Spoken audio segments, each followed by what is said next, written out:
March 7, 2023 Charter Review Commission meeting. First thing, before we start on our meeting items, we are having a technical problem tonight. The live stream of this meeting may look different, but the recording will be the same as previous recordings. Right.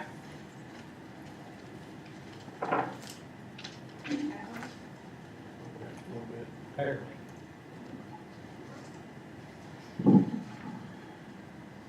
Okay, first on the agenda, the call to order.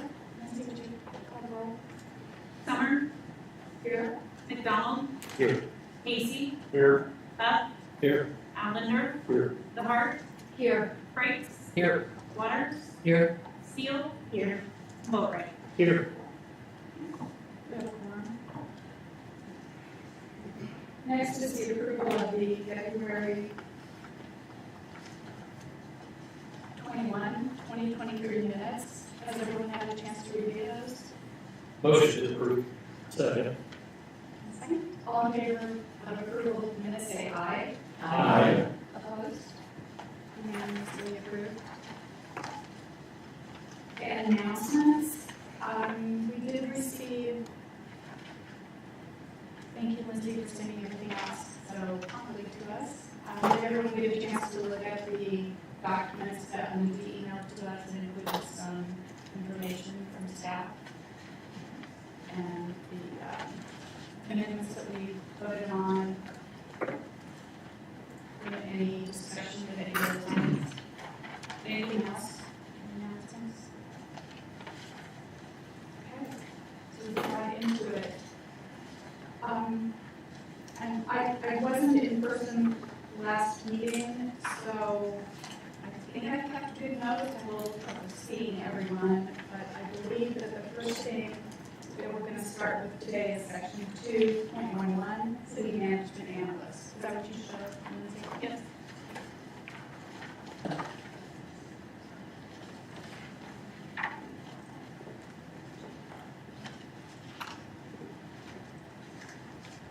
And city manager Walker had reviewed that section and some subsequent sections of the charter and sent us his recommendations on that.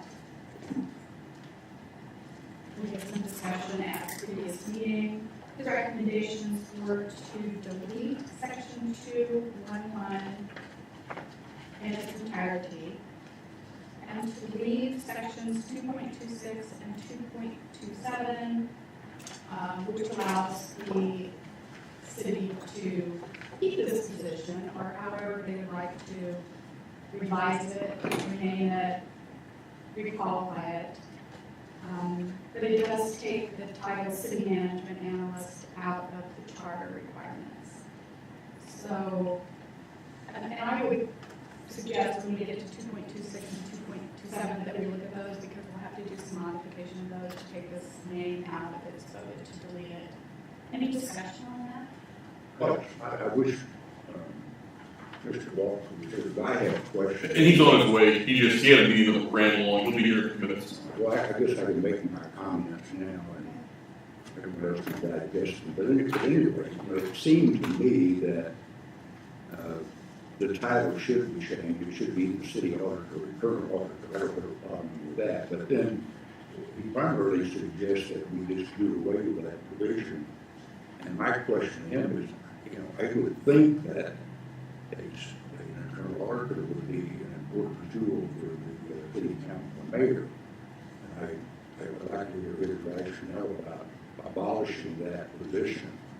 That would, what an internal auditor would do would not be covered by the labor provisions provided for the annual audit.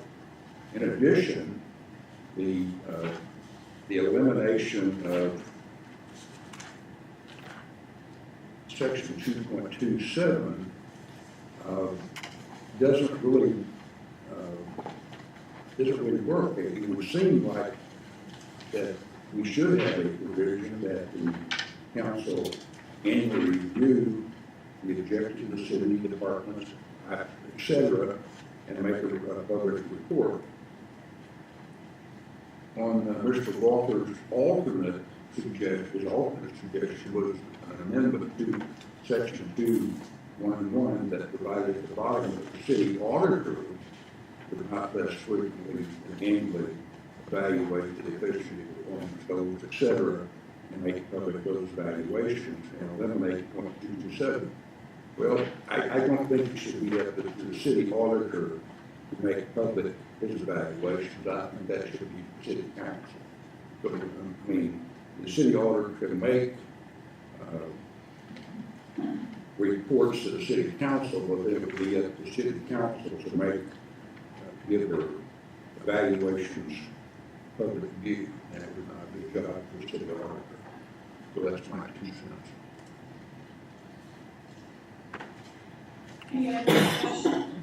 Well, one thing that Mr. Walker failed to add to that, we discussed it last time, but he didn't put it in his writing, is that 2.13 can address the issue because it gives the power to the council to hire as needed.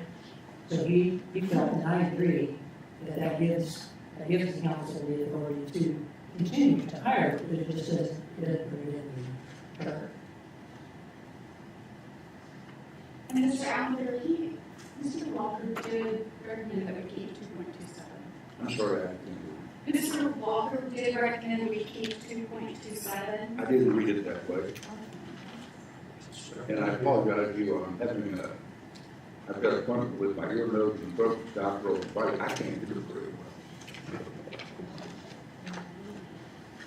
well. Do you have his March 2nd, 2023 memo? I believe so, and if I'm looking at it correctly, I gave it to you 2.27 deadline, and he's taking it out completely. On the What I second, understood. on the second page, the second underlined heading, proposed language for commission consideration, do you see that? I'm sorry, I couldn't read it. Second page, right here. For commission consideration. But it's just the second page of his memo. Give him the memo. March 2nd memo.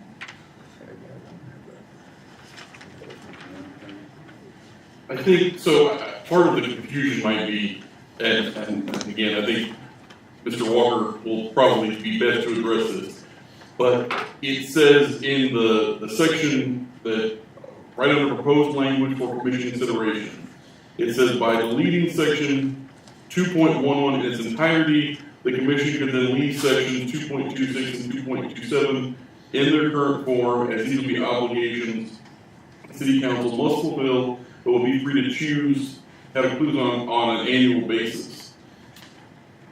So the next paragraph says, if current or future city councils find this function to be essential, it should be adopted in the city code and modified as necessary to meet the needs of the present time. In this case, I would recommend the following amended language. So I think he's got these two different options here, and I think that's partially what's causing confusion, because to Mr. Allender's point, later on, if you look down, in this scenario, section 2.27 is redlined out. So I think that's the confusion, is he's sort of proposing, he's giving two different avenues to approach this, and I think that's where the confusion is coming from. So I think, because I know that Mr. Walker isn't, attempting to eliminate the position entirely, part of the issue has been with the restrictions placed on this position in the charter, it has been challenging to recruit and fill the position. How it's working. How it's working currently, because and there's a number of factors. So for one thing, it's titled the management analyst. That isn't, while that position exists in municipal government, it's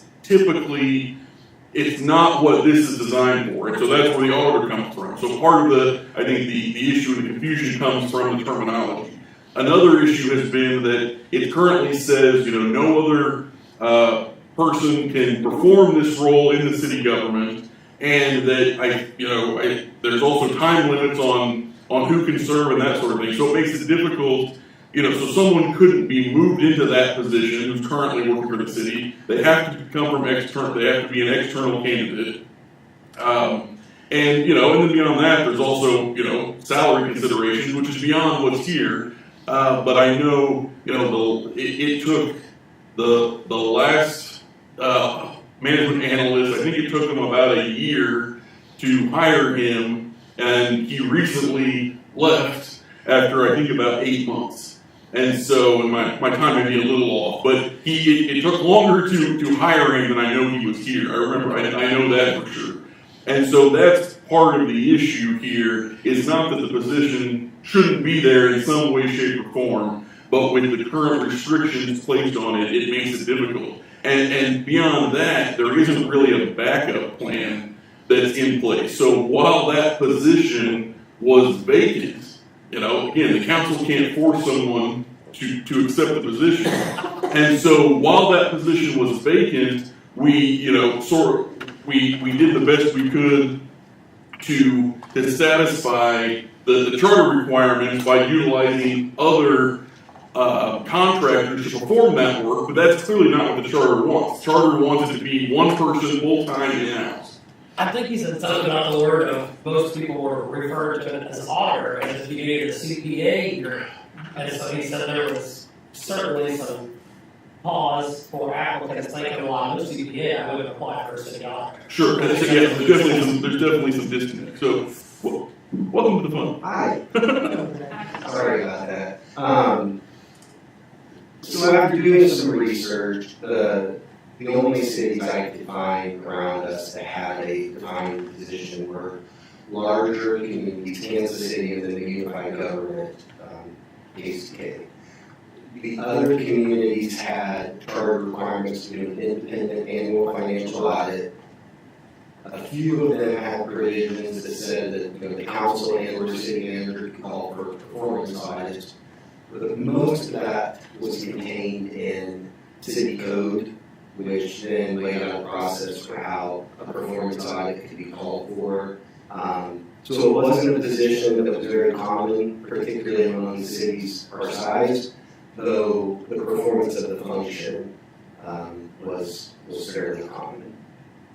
The function being the performance audits and the annual financial audit. So if I'm understanding this correctly, I really like the term internal auditor and to me that really specifies exactly what you're looking for. And as you noted on section 211, you know, we've stripping out most of it, but the one sentence that, you know, makes the most sense is that it includes continuous investigation of the works of all departments of the city.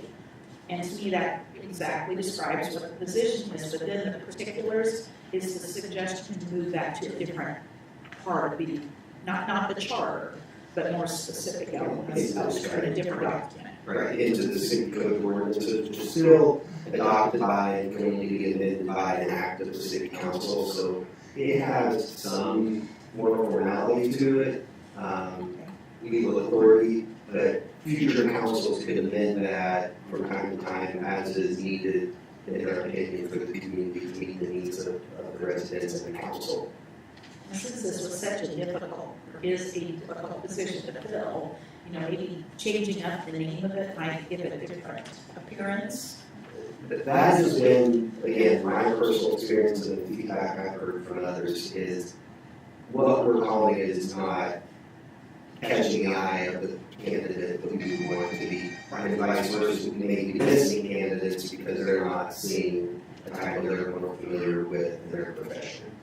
And can we have like a backup in here that, you know, if we're unable to find someone to be in that position full time, that we can go out and have, you know, an independent auditor hired? So I wrote it in a way, and Jeremy, please opine on this, but I tried to provide that flexibility by having it say that there shall be this position that shall be elected by the act of the council, meaning that the council can determine is that a full-time employee, is that a part-time employee, is that a contract with an outside audit firm? What does that look like? How does that meet the needs of the council and community at that particular moment in time?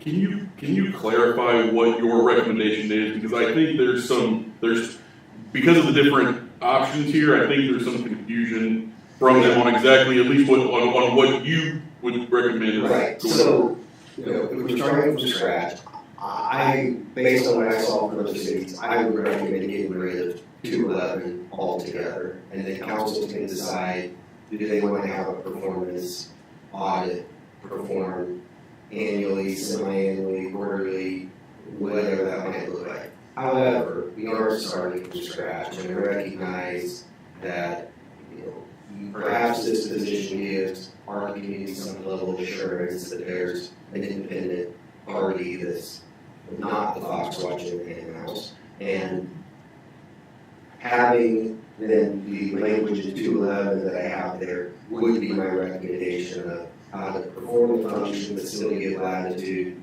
to get it done without being locked in saying we have to go hire a full-time employee to do this. Could we potentially take it one step further and add the word or words, city council at its pleasure, or if it decides to hire versus forcing a position?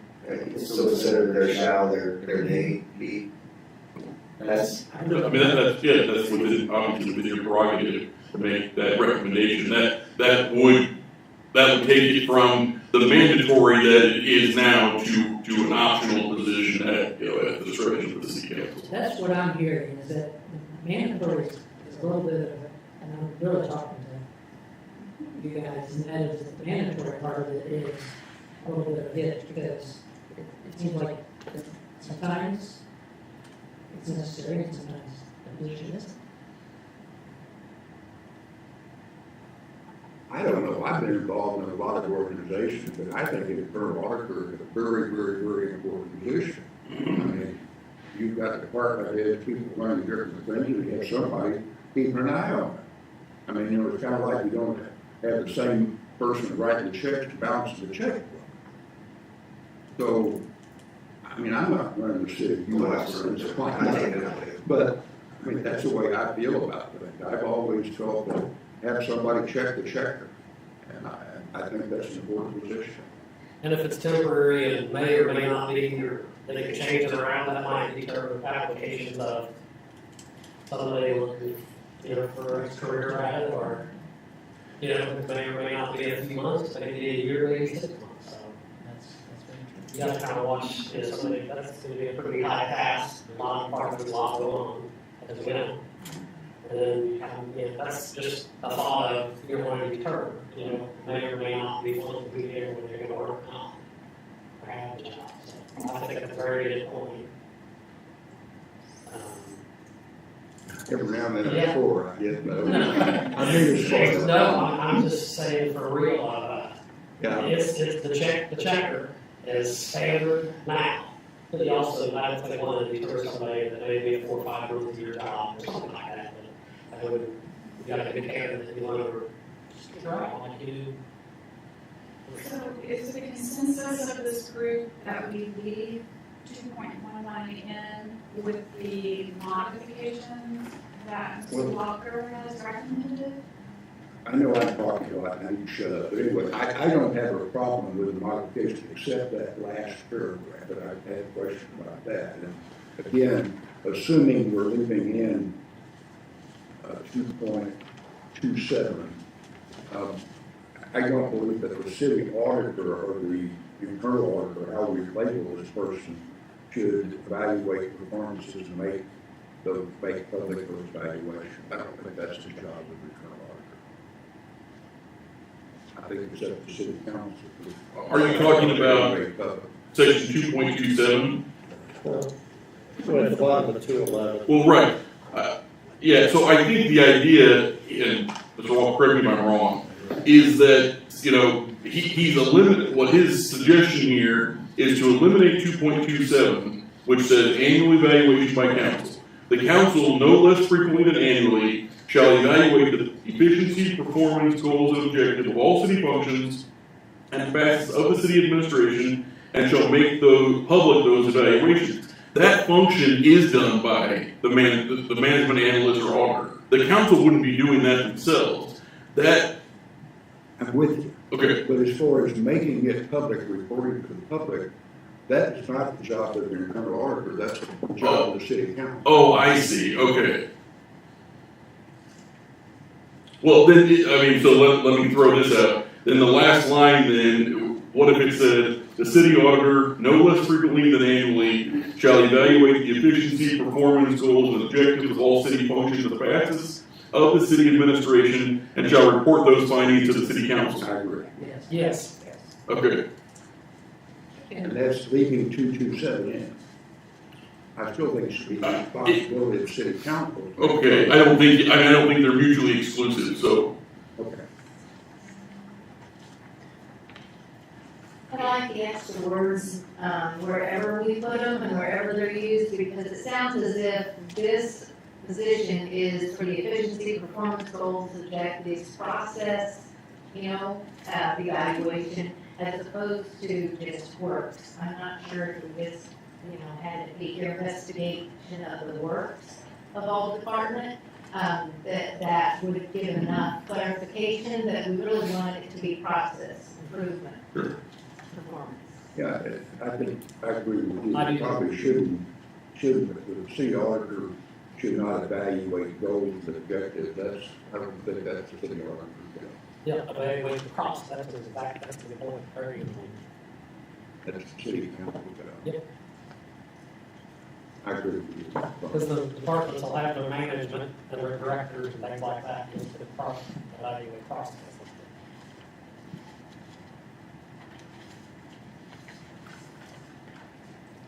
Does anybody have any suggestions on how we might be able to make this hold up until the next time this charter is reviewed by adding something to the effect that the title could be subject to change rather than, not the responsibilities not subject to change, but the title itself could be changed as the market dictated, or what are you thinking out loud here?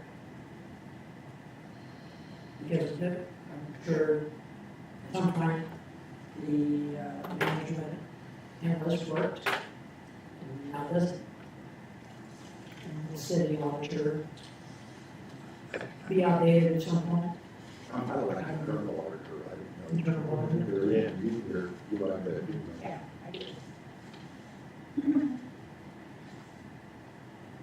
Yeah, that word makes sense to me. Which all is. Is there a way to consolidate that section 2.27 into the 211 at the very end, making the city council, because it feels like we're repeating the same words almost identically. Because if we change it over and say that shall make, not make public those evaluations, but shall, give them to city council of whom they're reviewing at that time. Combining those two sections in one. I think 227 does say, you're right, the last paragraph of 2.11. Well, I think that was Mr. Walker's goal. I think you're, Was by, was to eliminate 227 and move it up there. I agree. But obviously that's up to, he can clarify that's different and that's up to you all. The 227 talks about the city council wanting to make this stuff public. If you just add that at the end of this, At the and end just of say, where we say in the city administration period, it's up to the city council shall make the public, those evaluations public, or Yeah. however you We'll want evaluate them annually or whatever. whatever. I think you should keep them separate and distinct, because what the city auditor or the internal auditor gives to the city council may not be what their evaluation, what they want to make public. And I don't think that they should be required to take whatever the internal auditor gives them and makes it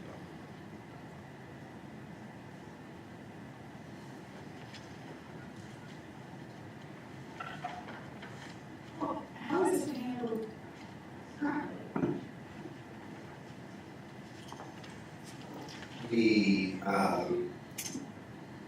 The city council, through their audit and finance committee, is assigning a work plan each year to the management analyst.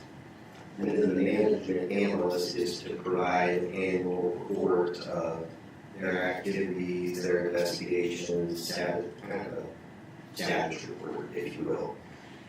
I am not aware of any kind of annual report being produced by the council of their own independent evaluation, other than their adopted budget every year, which is not a report of the efficiencies, the performance, et cetera. It's there's resources to accomplish the assignments we're giving you for this coming year. And are those shared with the public then? The management analyst reports, That shared to the council, and then the council does share that with the public? that's correct. Is it part of a meeting, a city council meeting agenda, sort of a note that is available, or how is it made public? Is it just online? Online is my understanding, so the audit finance committee meeting, which is of course public, but may not be attended by all based on when it's held. It's presented there and then uploaded onto the city website. There's a section for the management analysts to produce their reports and findings and memos, et cetera.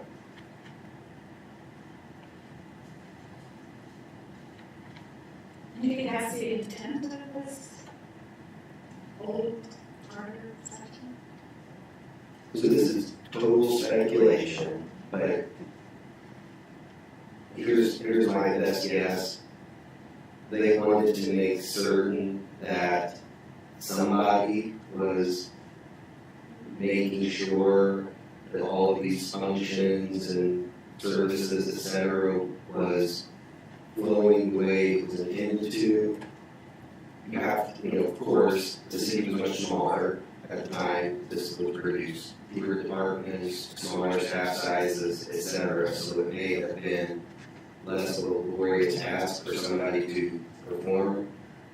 But I believe this was included to provide the community with assurance that somebody was going to be checking in on these departments each year and make certain that they were adhering to the assignments, policies, procedures that they were tasked with, and that they were doing so in the most efficient manner possible.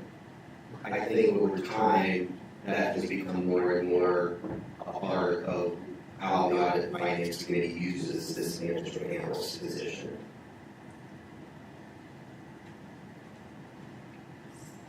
So, correct me if I'm wrong, it sounds like from the discussion that this commission wants to keep an auditor type position in the charter or make it optional by using may. No, you want to keep it? I believe it's Keep it. necessary thing. And rename It's my it. city, I want somebody checking the charter. I do. I think it's important. Rename it to internal auditor. I agree with Terry. And make it the council's responsibility to report annually from The findings of the the audit, findings. the results of the audit are, yeah. Yeah, my point was the city ought the internal auditor reports to the council. And then it's up to the council to, 227, I wouldn't have a problem with that. That, city council, make reports to the public annually. I don't know if they probably should. With budgets or what they're doing. And do you think 227 can be incorporated into I 2.11? think it should be left where it is. I think we should anything to do with the internal auditor. Let me ask you a question on that last part of 211. We say that the internal auditor shall evaluate the efficiency, performance, goals, and objectives. Are we really going to have them check the goals and objectives? That part should be thrown out. They should be looking at the efficiency and performance of all city functions and facets. Or how they come up with those goals. Yeah, and then the council should be looking at goals and objectives, however they tie into the overall city's goals and objectives. I think there's that separation.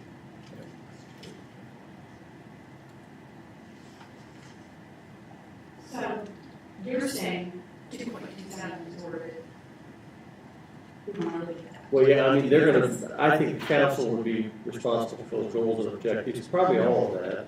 The auditor is gonna be looking at the efficiency and performance of all city functions. They're not gonna be looking at their goals, their objectives. They might look to make sure that they're aligned with them or their functions, but they're not gonna be rewriting their goals or objectives in those different departments. That's up to those departments to set those.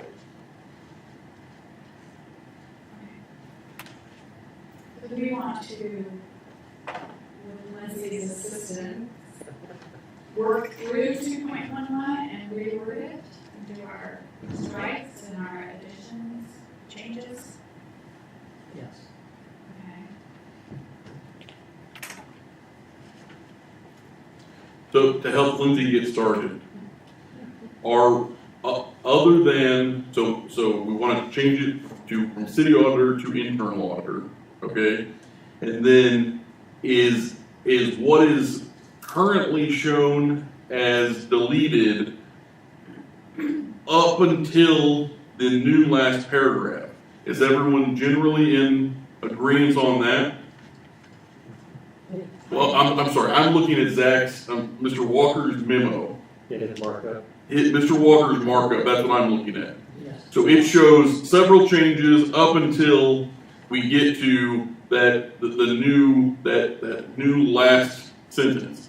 Is everyone generally in agreement on that? I just want to say, I'm in agreement with it because I feel like as a job Okay. description, Yeah. it should be in. Okay, you already got that? Okay. My changes to the internal. Let me make it bigger, I'm sorry. I'll just write it.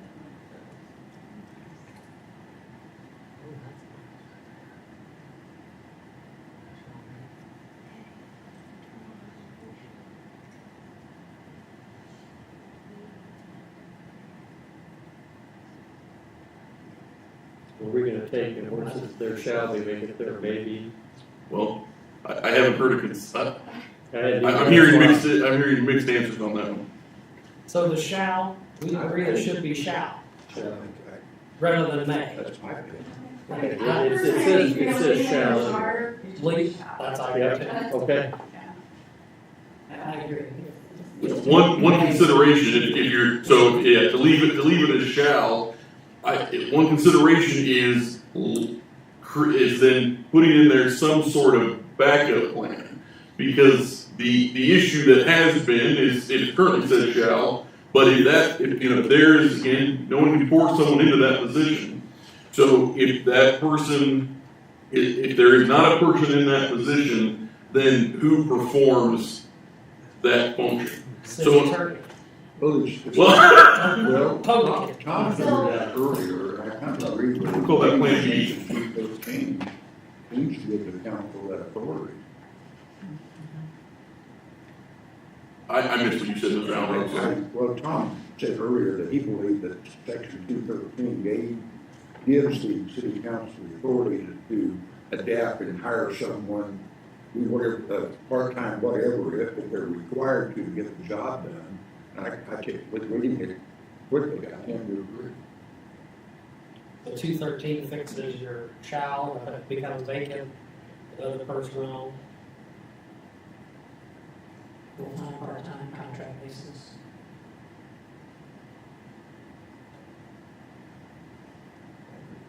Okay. Mr. Walker agrees to this anyway. I will tell you, I think I mentioned this at the last meeting, the time prior, when this position came open, and the council was having difficulty filling it, and they started down the path of proceeding with a third-party firm, because they needed somebody providing the audit function. But it was caught by then Councilor Lucy, the current language, which said it had to be a full-time employee of the city. If this is struck just to say that this function shall exist, and in concert with 2.13, I think that gives the council, as the elected representatives, the ability to figure out how to make sure the function is being performed, not backward to a corner with just one outcome. There you go.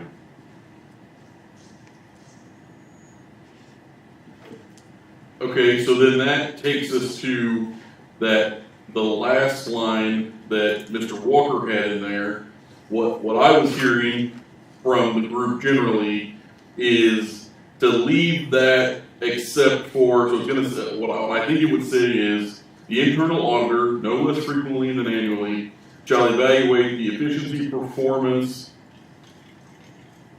the efficiency and performance of all city functions and facets of the city administration, and shall report said findings to the city council.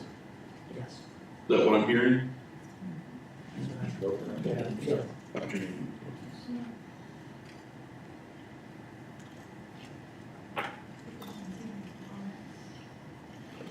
think this is generally where they're headed.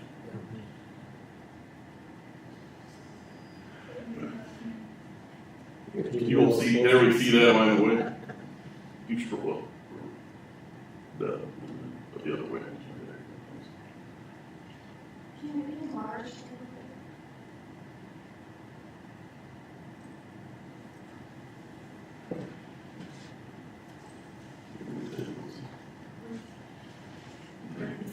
All city functional facets.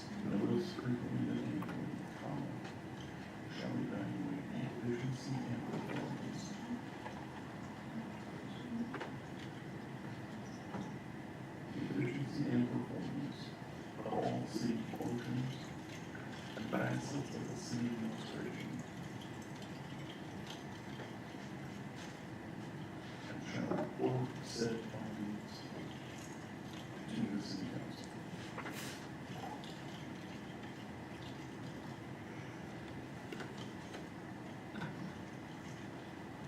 How does that look? The one sentence that's kind of above that says that the internal auditor's duties shall include the continuous investigation of the works of all departments. Process is what we defined, right? Do we want to say continuous investigation? I mean, that looks like they're gonna, just, that's all they're focusing, I mean, they're gonna have so many things to focus on. Yeah, try to find something. City I investigation. agree that continuous should be taken out. I think it should be added to be the investigation of all the departments of the city as directed by the city council, city manager, or something like that. It can be that, except for the part about directed by the city manager, because this position intentionally is separate from the city manager. Good point. Because now they currently get their assignment from, you said, the audit finance committee. Yes, sir. Would Yes, that, sir. would that continue here? Well, again, that could become, future councils may decide they don't want to run it finance committee, so this gives them that latitude Gotcha. to adjust over time. To just say include the investigation of the functions or processes, or however you want to put that. You want to change words To to process. Functions and functions. Yeah, functions and processes. Functions and processes. All departments of the city.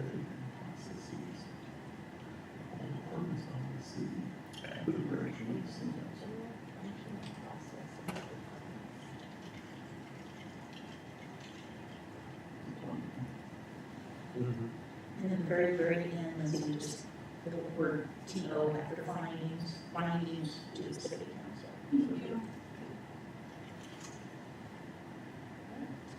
Yeah. I'm good with that. Any more discussion on who wants to apply for that job? We need to advertise that all this, I can tell. I know. It didn't say, Either that or it's gonna be- it didn't say what year, they just said August. All right, are we ready to have a motion? I would make a motion, we accept the language as correct, as on the, as we just finished, finalizing. And I'll second what he said. Second, all in favor, say aye. Aye. Opposed? I think it's wrong. It's about, what are you saying? Thank goodness we're done with that. I think we can say that every.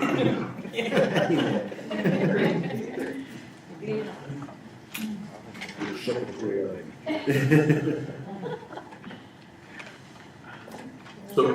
I'm just to clarify, and this is fine, that's what was intended. At this point, no, there haven't been any changes to 2.27. So that's still intact as it is, unless and until you all say something different. Yeah, let's work our way to that. Okay, well, we were talking about it as part of this, so I want to make sure everyone is clear that hasn't changed. Okay. Yeah. Okay, so next is 2.12 city clerk.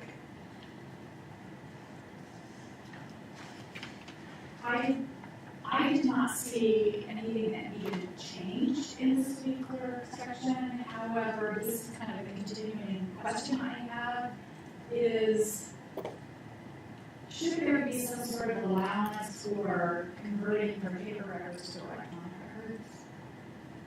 The possibility of doing that, not that we have to. I don't know what other cities are doing. I think most do keep paper records of ordinances and resolutions, but I can see that changing.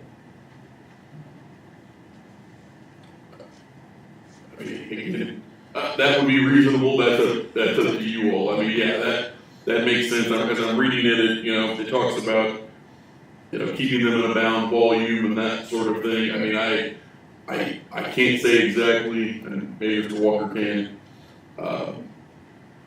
if a bound volume currently exists, or not. But if you, thought it was appropriate to give some flexibility there, then that would be reasonable. I have a question. Who's your dad? Who's my dad? His name's Gary Cover. No, very, very well. No, my one. But the way you talk, something rang a bell. Okay, got it. I never lost story there. How's he doing? He's doing well, thank you.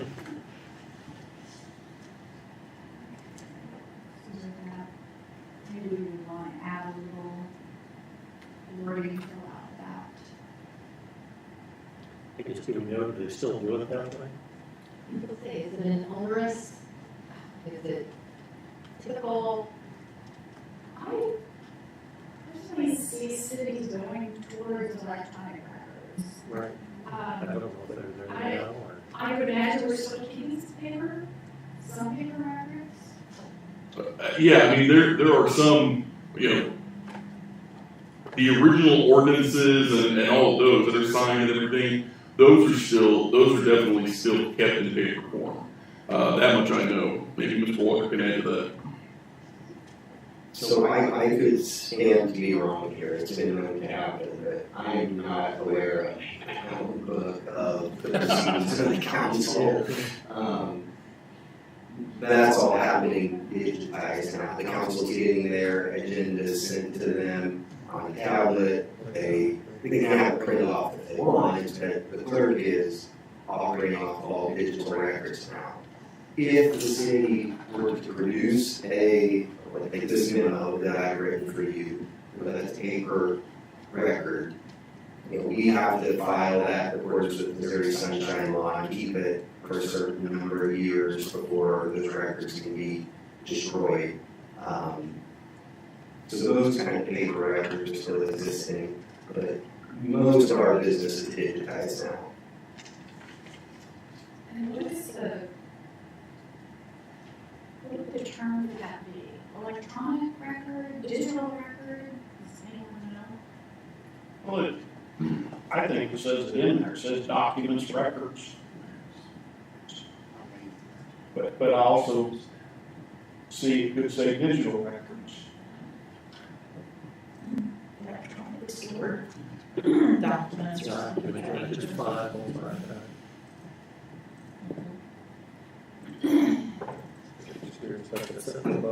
If you open that up, do you also then need to address security of said electronic digital? Or because we didn't here with printed hard copy, I guess we wouldn't there, but a lot of times, I know when you get into that digital electronic space, we talk security. Does the city have a policy on keeping electronic records? Just in accordance with so in your copy of the section we're in, down here where it says, shall be custodian of the seal of the city, right before that it talked about shall be custodian of such documents, records, and archives that be provided by applicable law or ordinance. That is in keeping with Missouri Sunshine Law, which spells out how all along and in what way those records have to be retained. So state law might change, this is just the same, whatever state law is, we'll adhere to that. So that part I like. Yeah, I don't even think we need to have like electronic to that, because it talks about documents, records, however it's got. Yeah. The only thing in this section that I'm fairly certain is antiquated is this mysterious bound book. Could you bring us a copy of that next week? If I find it, I will. So can we just delete that? Do we need to check on it first to see how they're doing it, to make sure we don't set this up? Or maybe they're not sure they were supposed to do that. That was the custodian part, they're always gonna do that. You see that with the term books before, older books, and I don't know if that includes electronic. Bound volume or journal is what I was thinking. That's all I was thinking. The bound volume that the city manager has. And the journal, that's all I was thinking. Wouldn't need to be paper.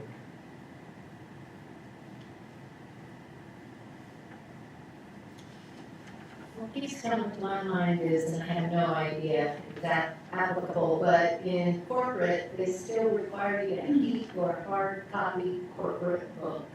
You know, it's Secretary of State of Missouri requires that with your minutes and everything, so it makes me wonder, one, let's fix it all, so we don't have to do that, but secondly, is that part of that statute for the state? I don't know.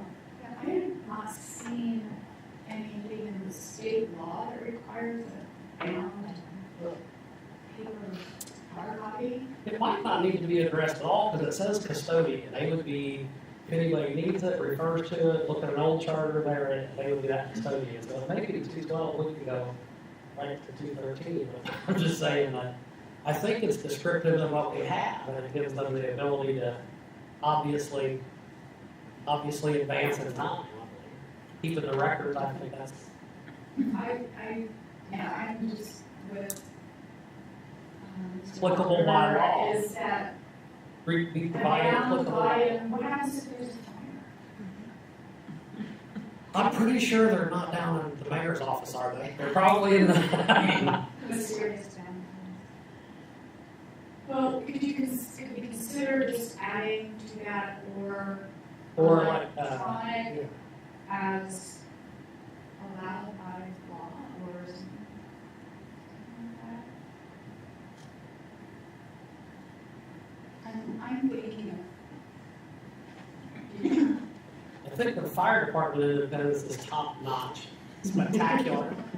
I think they would save all records at the city hall. I'm totally teasing, I do what you're saying. Because when you do advance, you certainly could. It's a whole different council, or somebody say, hey, we got it. I agree with that, actually. Maybe add a little that says, you know, technology shall provide the city clerk to. Yeah, I think you could add book or books, physical or electronic, Yeah. and that covers it. Yeah. Or books or electronic, that's just. Physical or electronic. I stand corrected. The clerk tells me that because of the charter, she keeps 100 minutes in the basement of City Hall. Because of the charter. It's not as fancy as it used to be, she says. So there you How go. are the really old records kept? Are they all still? She says they are in a bound They are still? book. Now they're just in a three-ring bucket. All of the, going back to 1821. She also will give you a tour. The commercial printer needs to print everything. Does she have the origin and the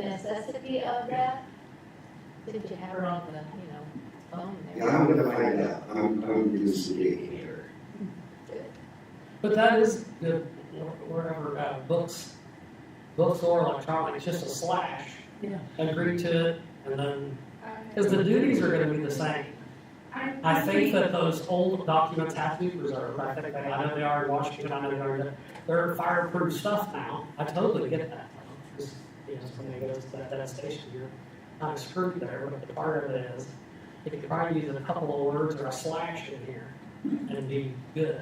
She says because we didn't have digital records in the 1960s, whatever, we had to print copies of the minutes in case people wanted to come in and see what happened at the council meeting. So this is in a pre-internet, pre-City 7 era, where if you wanted to find out everything that happened at the last council meeting, you could come in and see a physical record of what transpired.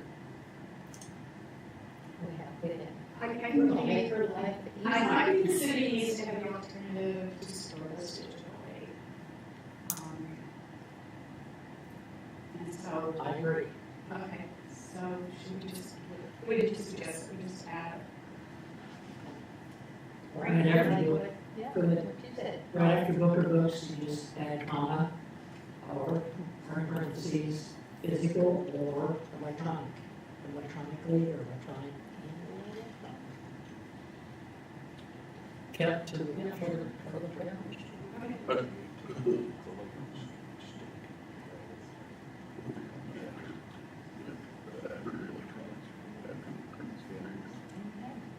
We have the bound lines. It's the very same response after that, in a bound volume, physical or electronic, because Yeah. even electronic documents are, yeah, Right.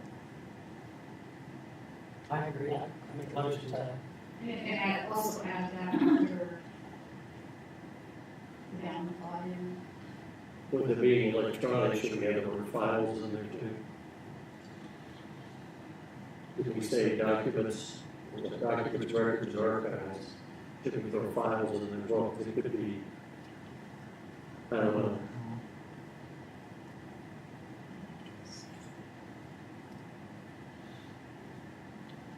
files, You mean records. like electronic files? Yeah, I mean, because if we're gonna go electronic, we're gonna have to maintain that too. And then talk about cyber, security issue. I would imagine that most of the other records of the city are probably already electronic. I think what we're concerned with here are meeting records, council meeting records, ordinances, resolutions. That's how I read it, yes. Okay. Good with that? Yeah, it's like Right in that same sentence, right in that there.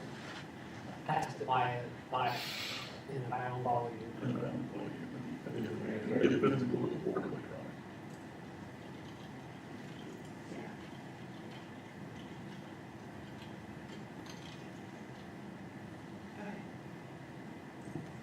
Thank you for discussion of that. Do you have a motion to approve that change? So moved. Second. All in favor, say aye. Aye. Opposed? Okay. Moving on. Okay, 2.13, other personnel appointed by the council.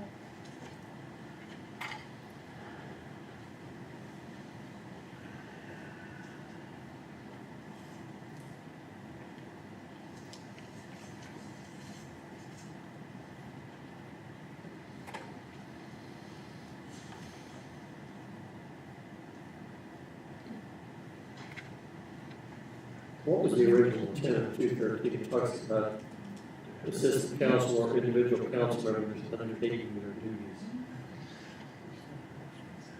So I can't tell you the original intent for certain, but I can, since the time this was written, so positions that aren't mentioned in there that have since been created within that I know of, executive assistant to the city council and an executive assistant to the mayor. I think at one time there was even a assistant management analyst position that reported to the council. So I think this language, if I understand correctly, allowed the council to create additional positions in the civil service in case they needed help as the city grew and developed and built out. Interesting when it talks about, as many as they need. In Kansas City, all 13 members of the council have their own assistant. So I think it gives them flexibility to adjust as they need to, but not define specifically what those positions are. I'm actually good with 13, Does anyone have any discussion on whether this needs to stay or be removed, any changes? Well, we talked about it being the help to the internal auditor, so I think it needs to stay. Okay. Absolutely. Alright, okay. Let's move on to 2.14, relations with personnel appointed by the council to the administrative service.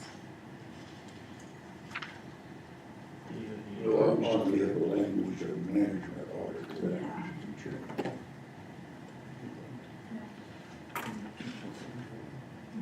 Just in there too. Other places, it's management analyst.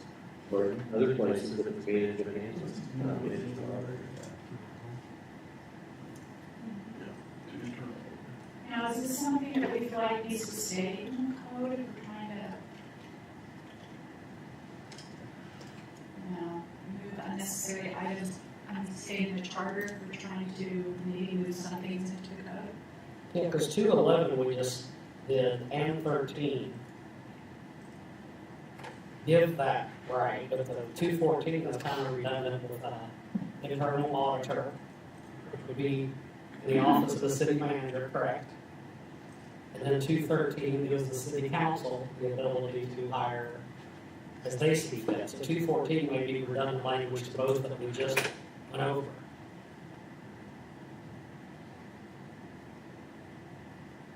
Personnel appointment, so that's what we just did, personnel appointment 213. I see that 214 as being given the authority of what their powers are, once they're appointed, in 213. Yeah, it's kind of like back after that. Yeah. It starts making them access to all books and records. Right. Does that need to be in the city charter, or is that more something for another document? It's a little bit more descriptive of their duties. Yeah, because I think 11 and 13 are 2.14 in my head. In its entirety now, I know that they're not. To his point, somewhere we're going to make sure the authority's still there for them to do what they're doing. Yeah. And I don't know if that's what this is. I don't agree with you. I think 214 is. So this is describing you can't double, is that what that Well, was? no, it's really saying that the city manager. Right. Yes. I think it's right that the city manager, but they authority over the internal auditor and other people appointed by the city council. Right, so I think the point of this section is to clarify the relationship between those council-appointed positions, such as the internal auditor and city clerk, relative to the city manager. And the point of this is to make it clear that those positions, any council-appointed positions, can't ever cross over and fall under the purview of the city manager. And so I don't know that it's redundant to the other sections. I think it reinforces the intent of those other sections. So in terms of keeping it, I think if this, obviously there was a discussion about the internal auditor position in the charter, and it was determined that needs to stay there. Obviously, the city clerk position is going to stay there. So I think to the extent those positions are existing in the charter, it makes sense to leave this language so it's clear where those relationships are. I agree with I was wrong, yeah. Because it has to do with people, so I got And you said much better than I did. All right, so we'll leave 2.14 and move to 2.15. Council not to interfere with administrative services. My, Yeah, sorry, we need to vote on those two very small changes. oh, I'm sorry, yes. We do a term internal, or is that just fitting from the last title change, which is third grade? We do need to vote on the Okay. two corrections of that. I'll make a motion to correct. Second. Okay. All in favor, say aye. Aye. Opposed? Passes. Thank you for reminding me. Okay, now to 2.15. Again, my first thought when I read through this was, could this be named market size? Because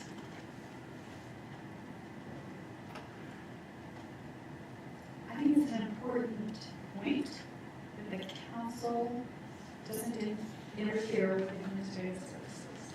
It's the city manager's job. But I don't know that it's worded in the best way, and I liked 2.06 of the model charter. Also, this has some criminal penalties in it, which is another issue.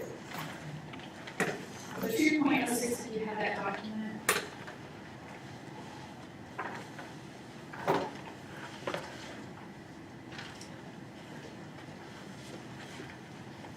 And I think that what I meant was 2.06 Q. I don't want to change the name of it, but. Pulling it up here, what section? 2.06 B. It's on page 18 and 19.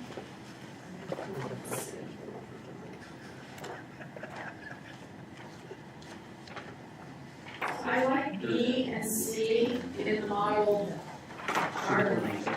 And it gives well written and it gets shorter, and if you want to look at it and see if maybe we can replace 2.15 with this.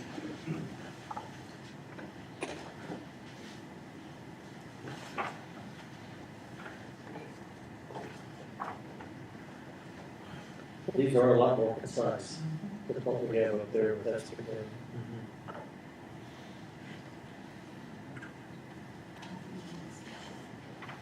B and C.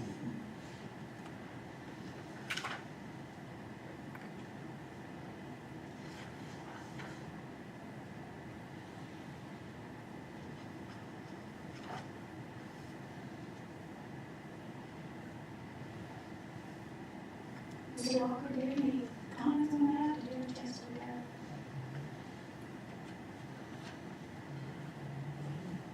I like the model charter language better because it's streamlined, why use one word or, you know. So I think having that streamlined language still preserves the intent without losing any sort of reference to it. I think it's a very important section to have in the charter. Because this issue I know comes up every city. I don't know if we need paragraph A. I think that's covered elsewhere. So just there, any recommendation to strike this and replace it with the language of 2.06 B and C in the model charter? I think we need to change the title of it. The charter from the model.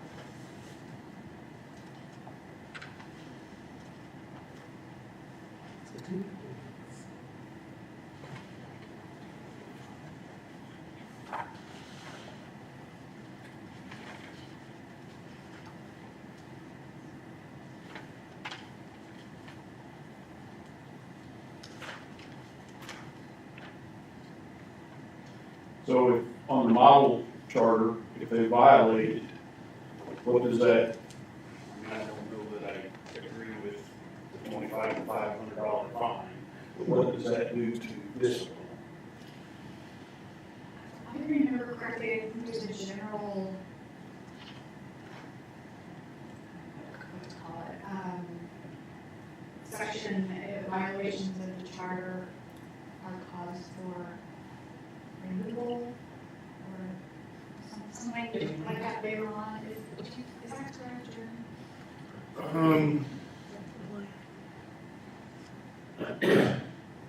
Well, there's.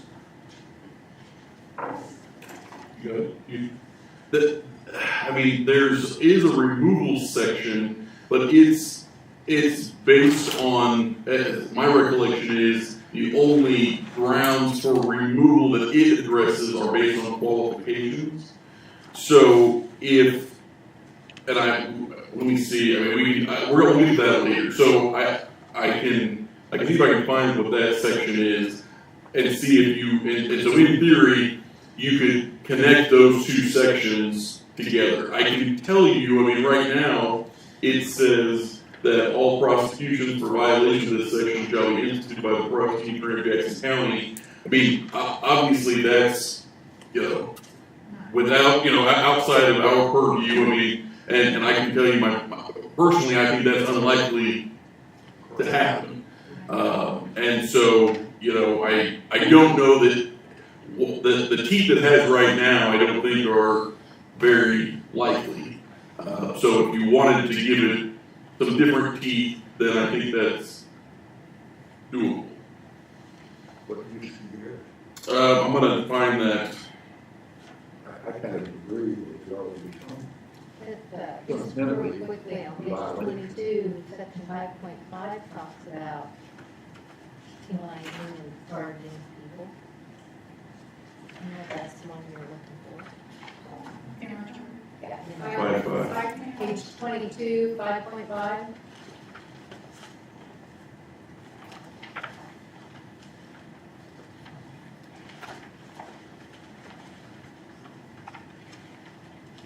That's only for 5.1 through 5.4.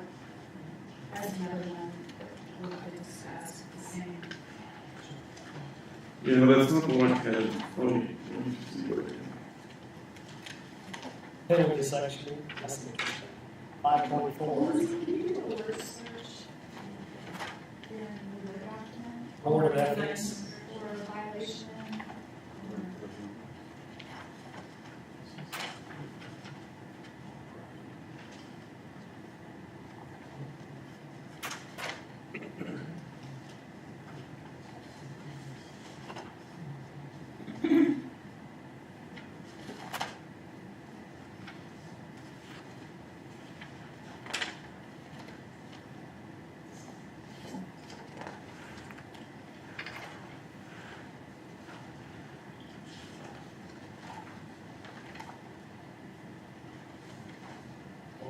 Is there an issue that council members violating the provision of 215? Yes.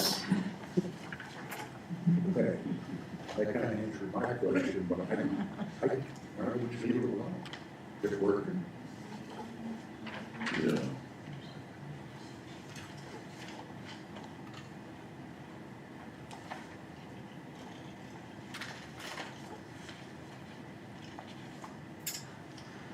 Is this something that might be handled in the ethics? Board of Ethics 5554.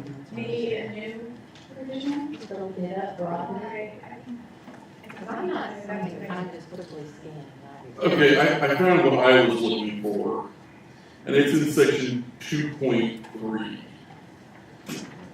Huh? Yeah, which obviously has already been discussed. So section 2.3 talks about the qualifications of the members. And then if you go to the end of section 2.3, it says the council shall not have power to impeach its members except as otherwise provided by this section. So and the difference being, under the current language, it's saying essentially removal, I don't have it in front of me now, but basically removal is, if you're convicted of this crime, then you are removed from office, right? But this is for the council having the ability to impeach or remove someone. And the only power they have to do that is based on qualifications. So I think the question to you all is, what do you want the teeth to be behind a violation of this section? And based on that, we can figure out where to put it. But the way it is right now, again, you can obviously leave it as it is, but I can tell you as a practical matter, I don't think that's likely to ever occur. So in the Lee's Summit Charter, section 3.15, charter violation and ethics code, it, again, there's very clear and short. Any violation of this charter or adopted ethics code may constitute a cause for discipline up to and including removal from office. There's more to it, but. And you all could certainly have that or similar language if you want to. I don't believe that, I can't recall that section existing in the current charter. I might have been this. So,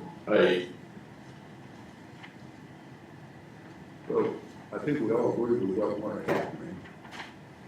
Right. We want the section to read, the question is what we're gonna do about it, right? I mean, yeah, that would, I believe that's the question is, what do you all, if, you don't want this to happen, but if it does, what do you want the penalty to be? Mr. Cole, you're saying that the way the penalty provisions as written aren't working? Or I'm saying that as a practical matter, so that the way the penalty positions, the way it's written currently, the penalty only kicks in. It says any such conviction of any council member shall be cause for removal from office, and such council member shall be automatically removed by said conviction. Okay, so that's how it is designed to happen. The next paragraph says, all prosecutions for violations of this section shall be instituted by the prosecutor in Jackson County. I mean, and I can't say, I wouldn't want to speak for the prosecutor in Jackson County, but I will tell you that I find it unlikely that a case would ever be brought based on a violation of the charter. And if a case can't be brought, then there is no penalty. Has there been a case of been taken in Jackson County? I'm not just curious. I'm not aware of any cases brought forward. I'm aware of conversations with prosecuting attorney, and it's what Mr. Cup is saying. They're, trying to keep their head above water with homicides and drug trafficking cases, and so the violation I'm just making the point that putting it on the prosecutor to worry about the conduct of an independent city council member is not realistic. Why? My suggestion would be. Yeah, if it gets that deep, they'll be after it anyway, it won't be for some little stuff. My suggestion would be that we add, we don't already have one, a section in Article 5 that makes any violation of the charter cause for removal. Or something like that. Cause for Who's it, gonna make not that automatic. determination? That's the. I, Yeah, would it be a board, an arbitrator, or a mediator? It needs to be something that can make a determination. And I'll jump in on that. That has been the problem. No one knows where to take this stuff. They wonder, is it the board of ethics, is the council supposed to handle it? So that term charter violation gets thrown around a lot, but there's no recourse So associated with Lee Summit, the rest of Lee Summit says, the council shall not impose any such discipline on a member or the mayor unless such sanctions receive an affirmative vote of 2/3 of the members of the entire council, including the mayor. Then it gets political. I, Totally. it can, Yes, sir. I believe, I've heard talk, but I'm not seeing it happen. Don't councils also have the ability to censure each other? Yeah, I mean, so what the charter currently does is it is very clear on the ultimate penalty for just that one, the qualification section, which is that they can be removed by the council for not failing to meet the qualification. And I believe right or wrong, the charter is intentional in that because they didn't want it to get political, right? And that's why I think it is so narrowly defined with only relating to qualifications, because the idea being that in theory is much more, clear cut. And so if there's a violation of qualifications, they're subject to move by the council, but that's it. And so what it means is for any other, the council is set up to police itself, right? So to the extent there are other issues, whether those, that the council sees with itself beyond a failure to qualify under that section, then it's up to them. I mean, normally for statutory cities, it's up to and including removal or impeachment, but that's off the table except for that section. So really, you're talking about, some sort of censure, if they want to, they can have a private talking to, but other than that, it's some sort of, public censure, essentially being to, embarrass the person into doing the right thing or, correcting their, so yeah, they could do that on their own. I don't believe that's really laid out, that process, I don't think is laid out in their rules of procedure, but that wouldn't prevent it from happening, because again, it's just them agreeing. I mean, it doesn't have any teeth beyond them saying, hey, you screwed up and we want everybody to know that, right? So as it stands, it is a shame. What I'm saying here is the $25 to $500, that would be if somebody, the council member would be opposed to that fine? The council member would be imposed by the court, is what this is saying. I gotcha. Yeah, this is all predicated on a case. So in prosecutions shall be instituted by the prosecutor. So this is all predicated on the Jackson County prosecutor bringing a case. This entire the penalty section for this language is all predicated on that. And so that's up to you all if you think it should be something different. So if something was serious or something was happening or a violation, there's not really much they can do other than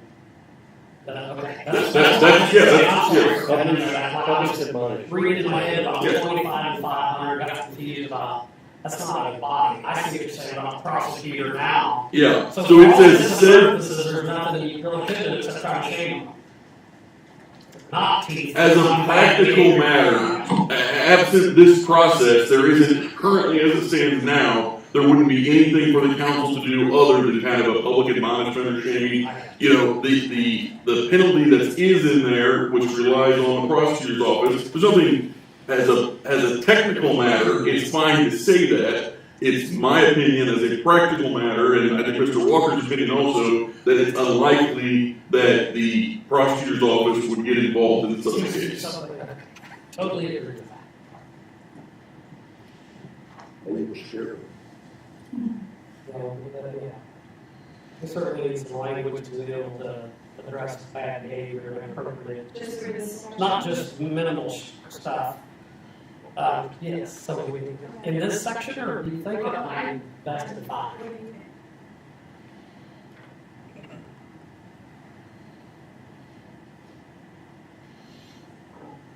What did you put in here, Mr. City Manager? We got something on 5.5 this week, right? Did you put anything in our? Yeah, came from. I got you. Okay, thank you. I think that, we certainly need to address the part or strike the part about Jackson County prosecutor, because that would be in and of itself, if they've done something that leads to the prosecutor, that's going to be outside the council. Yeah. It's not going to be, I would try to bully it's just whatever. So that's out We don't there. really have any power to. Yeah, so it needs to have something where this Jackson County prosecution side has to come out. And then we have to come up with parliamentary, this takes place. Not just I'm pissed that I don't like you. If these things take place, we're gonna be able to take these actions. So, is anyone opposed to using this model chart language? I'm not opposed to it, I didn't like to see it put in the ethics section and then taken out of this section. We are going to be getting this recommendations from the mayor's, the mayor's, If the mayor's advisory commission on ethics reform. yes. I don't know when we're going to get that. So they've looked into it. We can come back to it. So, This section here, the first part of it really talks about the council members can't directly appoint to any person to or removal from office. Then it gets off the rails down below where it talks about the fines for their behavior. public there, I think we need to look she's got at, that shaded perfectly where, you're yeah, right, about that sentence right there is what needs to, yeah, that's where it needs to, we need to gather some language from the charter, maybe either add it like a section B. because the first part really protects that they're not gonna go after other Yeah. employees and stuff, which needs to be in there, but that other part down there about where you've got to highlight, I think needs to be another section or reword that. Well, so what I'm hearing is you generally like the Lee Summit language, except you don't want to give the council that much power. Is that what I'm hearing? Can you read the Lee Summit language one more time? Neither the city council nor any of its members shall in any manner control or demand the appointment or removal of any city administrative officer or employee whom the city manager or any subordinate of the city manager is empowered to appoint. That the council may express its views and fully and freely discuss with the city manager anything pertaining to the appointment and removal of such officers and employees. I'm sorry. I think everyone, what I'm hearing is they're generally in agreement with that penalty section that you read from them. The second paragraph, C, except for the purposes of inquiries and investigations under, and references the section, the council or its members shall deal with city officers and employees who are subject to the direction and supervision of the city manager solely through the city manager. And neither the council nor its members shall give orders to any such officer or employee, either publicly or privately. That's the law charter language. That's the Summit language. What's in the law charter? That's the model. What I'm talking, yeah, the Lee Summit language had a penalty provision. It's, kind of on its own. Right, that's what I'm saying. And that's, Violation of the ethics Yes. code is what that's called. Any violation of this charter or adopted ethics code may constitute a cause for discipline up to and including removal from office. The council should not impose any discipline upon a member or the mayor unless such sanctions receive an affirmative vote of 2/3 of the members of the entire council, including the mayor. That's what we need. I think we need that somewhere. Yeah, Absolutely. is that in this section or is it in that? Because where she had the part where we had just discussed striking, if we had went one more sentence that describes every bit of that, and then at the penalty phase then removing referral to the county prosecutor. So she goes down to if, see that, notwithstanding council members and otherwise contact, it means we're not supposed to be doing that. And then it said right there. That's where it needs to start, right? And that's where the Take if. If. and they're down out. Yeah, that's it. Any council member. And then the Lee Summit Yeah, look at language, that, that's specific. On violation. If you're okay with the first part of this paragraph. So I kind of like that. It does simplify it some. so the idea would be that in a separate section, what I'm hearing is the ethics section, that's where you all want to address the penalties for violations of the charter generally. Is that what I'm hearing? I think so. I think I'd like to discuss that when we get the recommendations. If Sure. we get to Article 5, and it's possible that we may want to come back and add it specifically, I don't know. Or at least refer to it. Any thoughts on We don't, In the last section, we don't put any penalty if the city clerk doesn't keep the bound volume. Right? I mean, it's kind of implied that if there are violations, that there. That would be the rest of the city manager's office. I can't That's hear another job, right? But I still think we're struggling over penalty provision, that's about it. I mean, that's what I'm hearing from you all. I just read 5.5 and I read down, it indicates that, the city councilor is responsible for handling a violation, and it also has the ability to appoint a special prosecutor. Right, and I think what the chair, and that's correct, that's how it is currently, that's for violations of those particular sections. What I think the chair is saying is that as far as the penalty goes, that if you all like removing this language as is, that then you might want to hold off to see what the advisory commission has from the, because that's chapter 5, article 5 is where their main focus is, and that based on what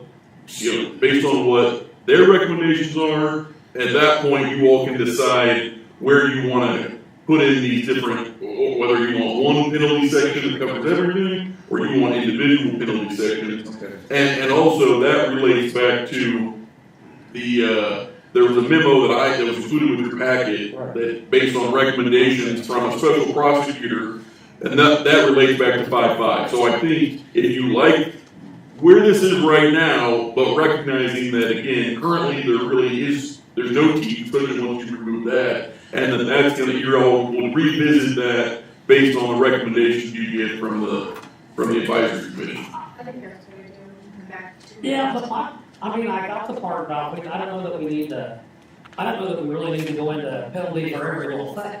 Because we'll be here before on this, I'm totally being sarcastic, but there is some condensed language that you brought that would resolve it in this section right here. And ethics is just that, ethics. So if we take it out, the penalty phase, and we added that language, we would have completed 2.15. I'm fine with that. Because we're going to go to 5.5 and refer back to 2.15.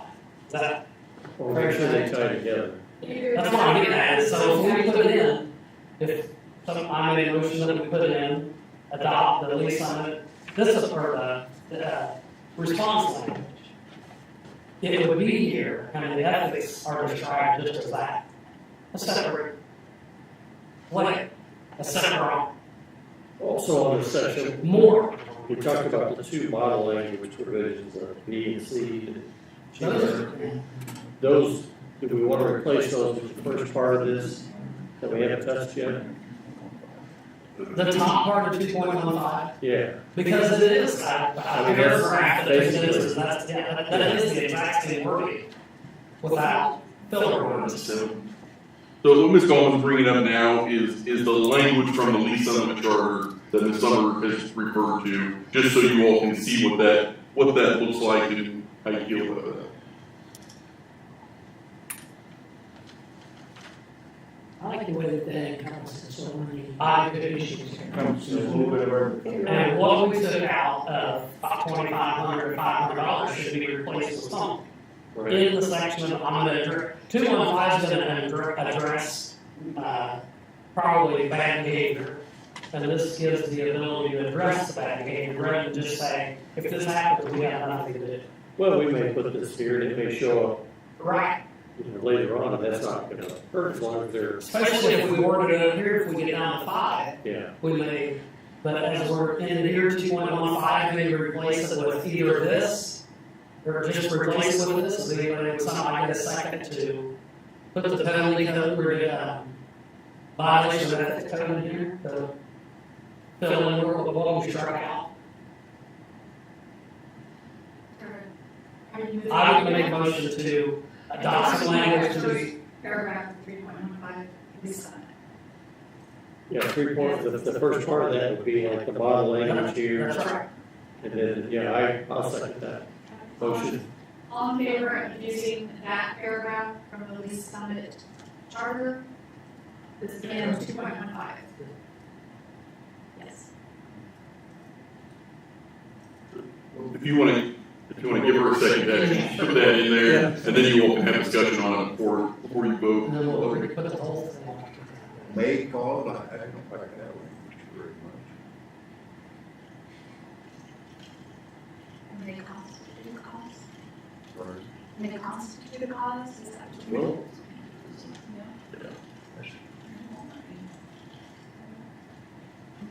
May constitute a cause? Yeah, I think that might keep it from being so you think it would pepper around that too. It's contingent on the supermajority determining whether the bids will apply. Right. That's the next section.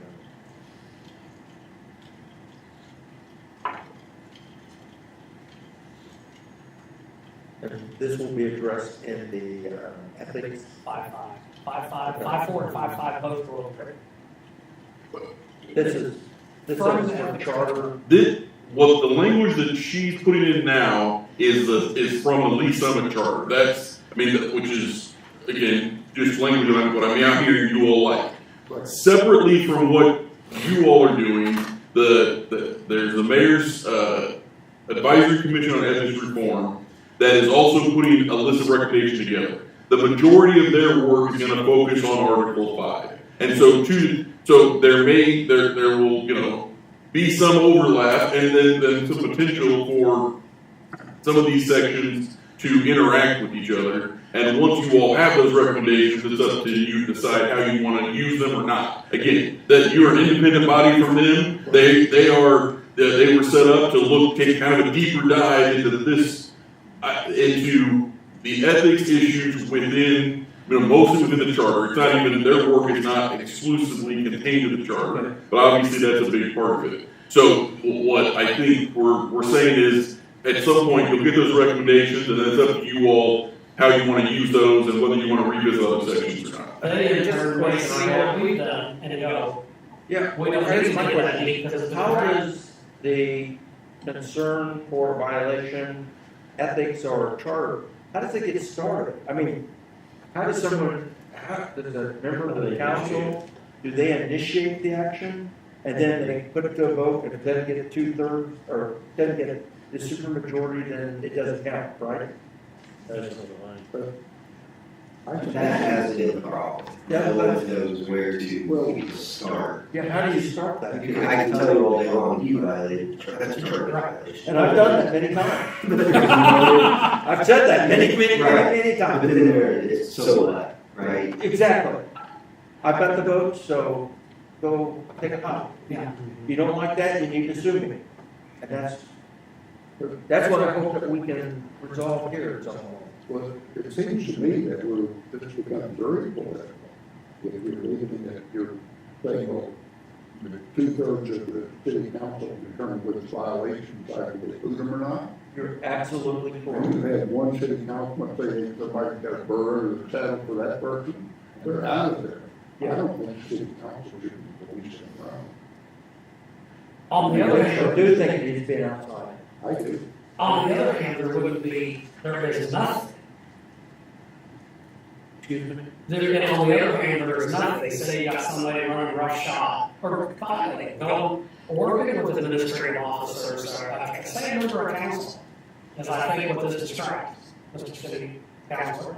So if the guy on the council's or girl is trying to run roughshod on somebody in the sewer district or the office makes something, hey, that's not right, I'm gonna complain, then there's nothing they can do about this. It's what we call election time or shame. This would give them the ability to address it. That, Yes, I agree with everything you're saying. There's currently a lack of process and accountability for violations. so if Wow, that was short. That was. well, so like if I'm going down, if I'm a council member, and I'm going down telling the dog catcher director, trying to pull some phony crap, there's absolutely nothing. or you call it political if there is, I don't mean calling it that, but I mean, if you don't label it political, The council right now, just for example, right now, they know which way the wind is blowing. I totally agree. And they know that we can do whatever we want because we've got the supermajority.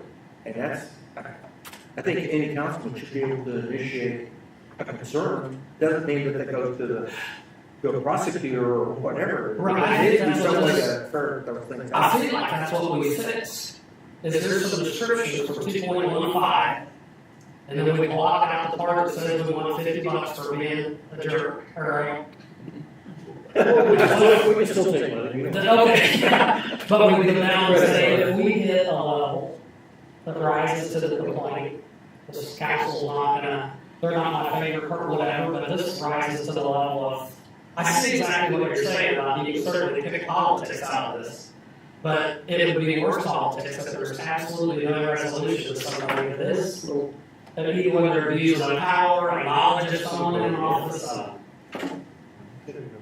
Well, I think the city manager probably knows what's going on. If you have city council members going around you and interfering with your employees or people that you're supervising, I doubt that you appreciate that very much. And the question is, what do you do about it? Somebody's going to complain, but then to leave it up to the city council, again, as we said, maybe this particular person, he's got all the votes, so nothing happens. Or you have someone that doesn't have any votes and they boo him. I just don't think it should be a political process. Mr. Walker, hypothetically, if an employee came to you complaining about a council member interfering with their job duties, would you contact that council member and try to resolve it? I would, so I have weekly meetings with each of the council members, and I would, in that meeting, bring that up, that concern had been brought to me, wouldn't say who, but it's been brought to my attention, and, is there some way that I can help you get the information that you need without, you putting yourself in a bad spot, staff in a difficult position? If they, didn't take well to that conversation, then I would probably try to talk to their peers on council and see if they could self-police that issue. But after that, I've pretty much exhausted my options. So we do need I don't something. see it as being, I understand that if you've got someone that's called a supermajority on the council, and you see that as being political. But I don't see this language as being political. I agree that that would have to be seven political people versus one that's truly doing something wrong. Versus, well, they just don't like, no, that's not, I think that we're elected people we think have the integrity and the ability to do the job, and I'm gonna run for all these heads to try to get this one. I see what you're saying. I got the part about, it could certainly happen, look at it now, 16, 17, 18 votes for the Speaker of the House in Washington DC, and you talk about some long-term stuff, but here, there's no way to respond to an HR complaint, city manager complaint, a department head, and I think 2.15, I would make a motion to move to pass this language that we have, the changes we've made, and then, if we're in the depth side of it in Article 5, we refer. But I certainly think that if there's nothing that you can do now, you're spinning your wheels if we don't have something. At the beginning of this section, we were going to replace with the wording out of the model charter or silence. Are we still going to do that? Instead of the language we've got, It's similar to the first part of this, it's very similar. I don't know if this streamlines what's there, or we're just going to stick with what we got. I think it looks short. I think it because it's a long column. I do, and I think the sheet. I'd make a motion to pass the changes we've made that we've discussed here on 2.15. Okay, is there a second to that motion? I'll second. Any discussion? Yes, thank you. He was just waiting. Wait, I want to talk. So I think that this last sentence is very necessary, but I think it needs more work. I think we need to discuss it further down the line, and I will vote against this motion. This one, I don't think that I think that it feels out of place. I think you could put it in almost every paragraph in the charter. It needs to go in the ethics section to cover the big picture. I agree with Tom. I think you can take that out in section 5 of the ethics. You're going to cover everything that's in that charter, basically. And that's a violation in chapter 5 of ethics when it comes to that. That's just me. But I would at least like to wait until we see what the ethics committee comes back with. And also, what I hear is there's no process. See if in that we can have a process. Let's create a problem. But my part was, they may see what we've done.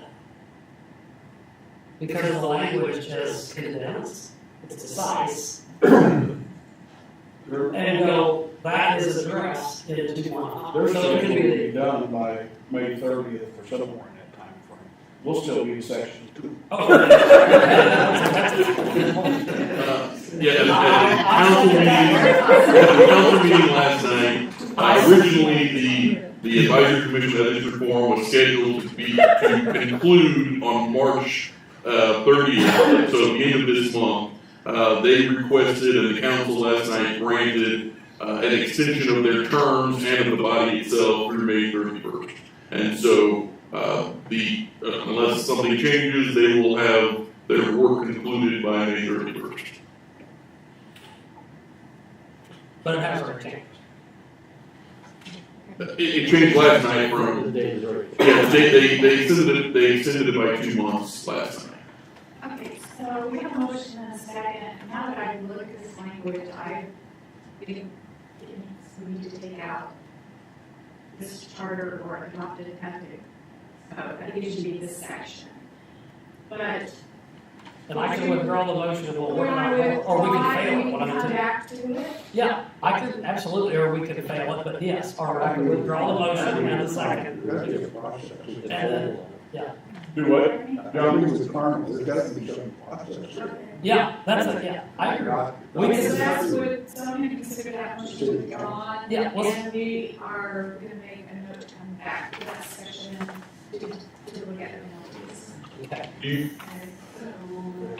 Do you want to leave? But So, We want to take the stricken part, leave the stricken part out, because that's the fine, the 25 in Jackson County. Change the color.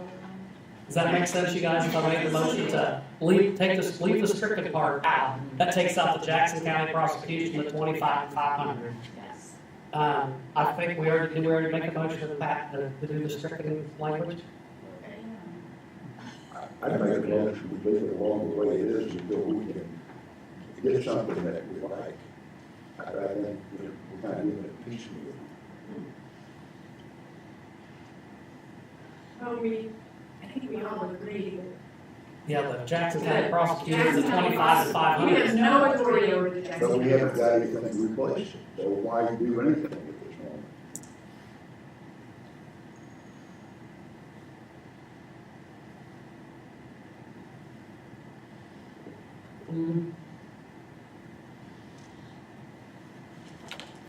It's not gonna hurt to leave it, if we're gonna skip it, come back to it. Well, we would at least make the process of skip the monetary fines from a body that doesn't have the authority to do it, unless the Jackson County prosecutor. That's all I'm saying, is we're looking at logistics, kind of fine lining it. I think that language, we all agree is coming out, we can do that now. And then whether we are attaching means, We can do that, Yeah, we can. come back to them. yeah, so you want to do that? Sure.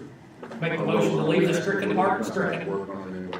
Like it is on the street. Yeah, like it is on the street, leave it stricken. I'll As I said. second that motion. Okay, all in favor, say aye. Aye. Opposed? Sorry about that. It's all. So we're leaving it like. Stricken, yeah, just like it. we're going to come back. just to be clear, because there's a lot of back and forth. What Sorry. What you all okay. What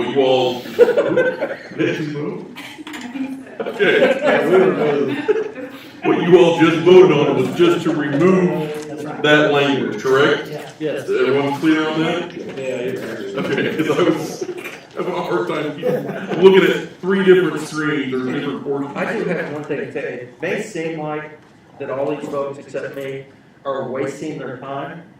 I think the time they spent is probably the most important part of what we've done so far. In that we've determined that there's no process. And that language, just to have language up there with no meaning or no bite is what we need to change. So I applaud you folks. We have about 10 minutes left. Do you want to go on to 2.16? I'm good, Justin. I'll just take it away if I have to. I'd like to just put in for a temporary extension to this committee. I'm thinking maybe next year. I was doing the addition about, one or two pages per meeting and how many hours. It's like, now that's 2 years. They didn't say 1 year, they just said. It's 100 pages. I get it, we're gonna need every night.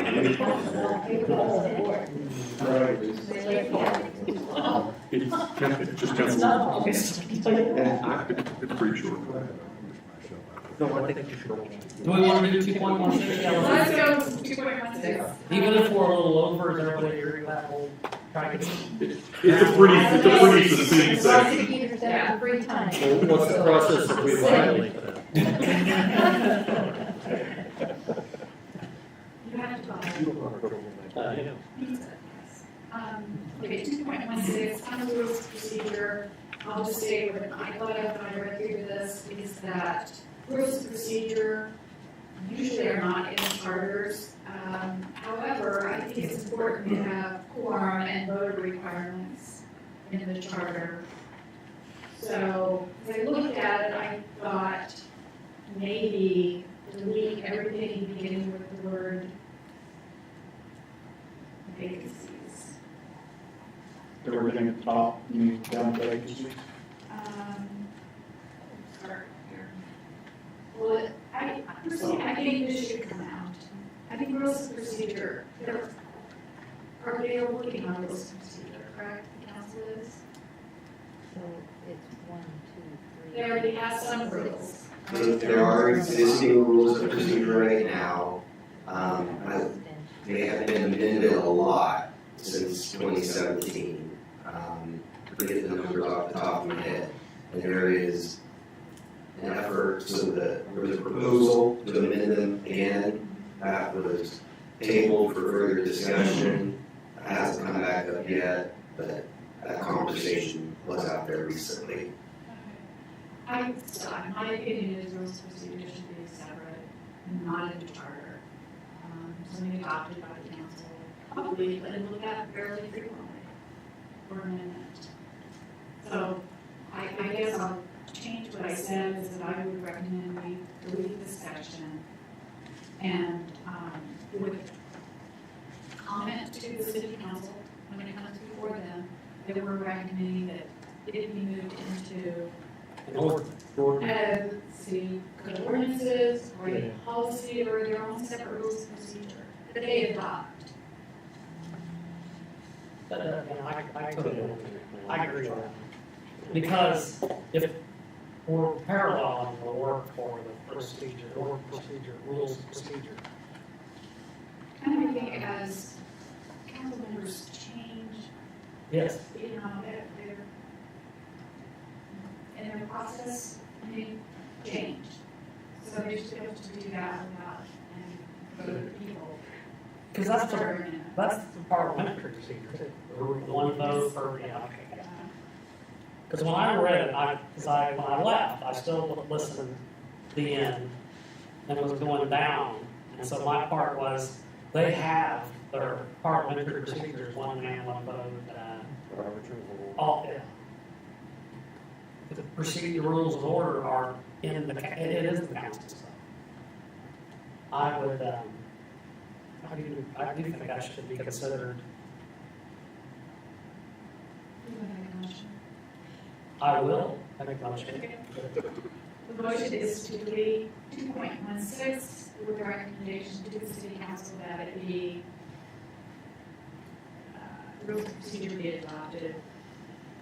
Second. Is there a second? Second. All in favor, say aye. Aye. Opposed? Okay. Well, I was opposed, I was answering her. Yeah. There you go. Okay, I'm going to stop there. We didn't get far, but I think we've covered a lot of important sections. That helps the person on down. Yes. I agree. Yeah. I would make a motion to adjourn, or we got I to do do this? have, Okay, never mind. Yeah. Before we do that, other business, I am hoping to be on vacation at the next meeting. I'm gonna try to attend over Teams, but I do want to step down as chair for that meeting, unless my plans get canceled. And so, our vice chair will run the meeting, it's going to get an announcement, and then I'll assume chair again. And that-